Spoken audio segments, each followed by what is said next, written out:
ಹೀಗೆ ಪ್ರಧಾನಿ ಕುರಿತಾದಂತಹ ಒಂದು ಟ್ವೀಟ್ ಮಾಡಿದ್ರಲ್ಲ ಸಿಎಂ, ಈ ವಿಚಾರವಾಗಿ ಕ್ಷಮೆ ಕೋರಬೇಕು ಅಂತ ಬೆಂಗಳೂರಿನಲ್ಲಿ ಮಾಜಿ ಸಿಎಂ ಯಡಿಯೂರಪ್ಪ ಆಗ್ರಹಿಸಿದ್ದಾರೆ.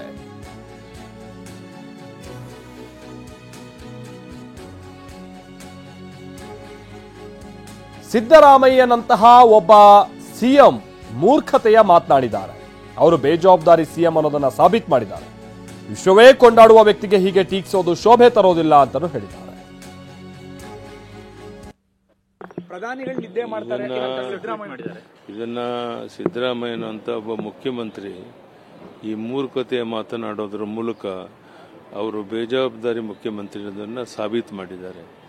ಬಹುಶಃ ಇಡೀ ವಿಶ್ವವೇ ಕೊಂಡಾಡ್ತಾ ಇರುವಂತಹ ಪ್ರಧಾನಿ ನರೇಂದ್ರ ಮೋದಿಜಿಯವರು ಅವರು ಅಧಿಕಾರ ವಹಿಸಿಕೊಂಡಾಗ್ಲಿಂದ ಇವತ್ತಿನ ಒಂದು ದಿನ ರಜವನ್ನು ತಗೊಳ್ಳದೇನೆ ಕೆಲಸ ಮಾಡ್ತಿರ್ಬೇಕಾದ್ರೆ ಅಂತ ವ್ಯಕ್ತಿ ಬಗ್ಗೆ ಈ ಥರ ಹಗುರವಾದ ಟೀಕೆ ಮಾಡೋದ್ರಿಂದ ಅವರಿಗೆ ಶೋಭೆ ತರೋದಿಲ್ಲ.